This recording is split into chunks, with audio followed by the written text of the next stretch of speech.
Chers auditeurs, Dear listeners, bonjour. welcome in Comme d'Archi Podcast Season 4 Saison 4, dans le monde fascinant des architectes. and in the architectural projects. Je suis Anne-Charlotte Deponte, passionnée d'architecture et docteur des universités en histoire de l'archi. I am one of the spokespersons of Anne-Charlotte, who is a PhD in architecture history. Merci Thank you d'être avec moi aujourd'hui. to be with us today. Et And maintenant, now, lundi en français, place au talent. and Wednesday, let's talk projects. In English, of course. Bienvenue dans Comme d'Archi. Chers auditeurs, ravis de vous retrouver aujourd'hui en compagnie d'Isabelle Moulin, secrétaire générale de l'association Europan France et directrice du programme Europan, et de Ruben Madar, chargé de la communication et de la valorisation d'Europan France. Bonjour Isabelle. Bonjour Anne-Charlotte. Bienvenue une nouvelle fois dans Comme d'Archi. Ravie de vous retrouver et merci beaucoup pour votre invitation. Je vous en prie. Alors, vous étiez intervenu dans la saison 2 à l'occasion de la présentation de la session Europan 16. Ça avait été l'occasion de faire plus ample connaissance avec vous et de prendre la mesure de votre propre parcours atypique d'architecte.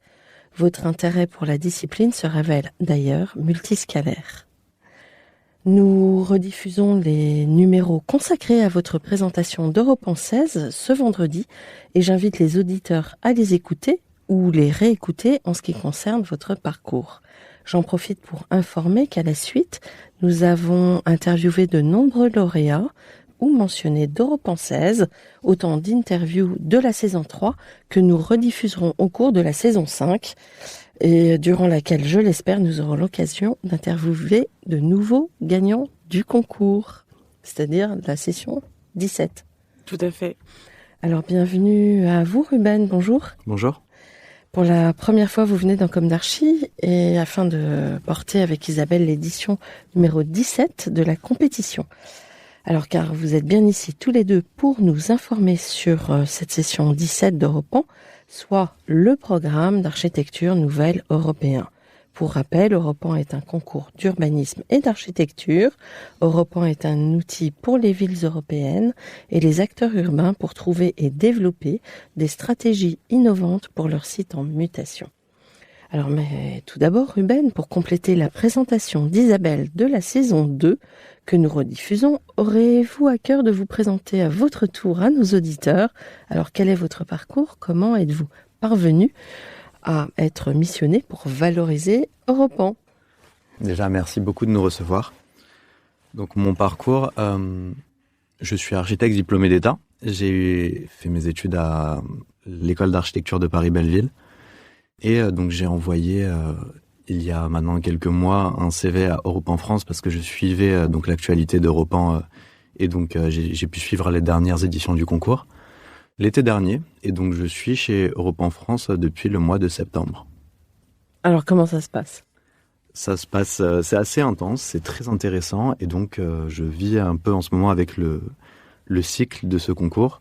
Donc là, la dernière période, ça a été les visites de sites, qu'on finira à la fin de la semaine avec la dernière visite à Marseille. Donc j'ai eu la chance d'être présent sur toutes les visites de sites, sur les 10 sites français.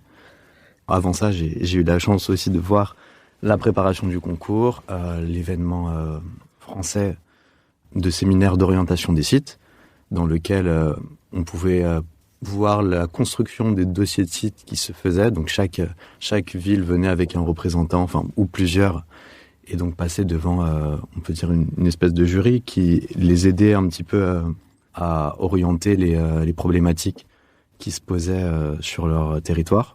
J'ai pu donc faire le forum Intercession aussi, qui organise la rencontre entre les représentants des sites à venir, donc ceux de la 17e session et des sites précédents, ceux de la 16e en l'occurrence. Et donc voilà pour la suite, pour la suite des missions. Je vais essayer de faire mon maximum pour documenter les suites des concours précédents, les projets en cours en France. Et oui, ensuite, parce qu'il faut que tout ça reste vivant à chaque fois. C'est ça. Ouais. Oui, puis qu'on tienne nos engagements, en fait, à la fois avec les collectivités et puis aussi avec les jeunes professionnels. C'est-à-dire que je pense, aujourd'hui, le seul concours ouvert qui débouche sur des commandes publiques, des commandes auprès des collectivités. Donc, c'est quand même très important de le faire. Retrouvez l'intégralité de cet épisode sur Apple Podcast, Acast, Deezer, Spotify.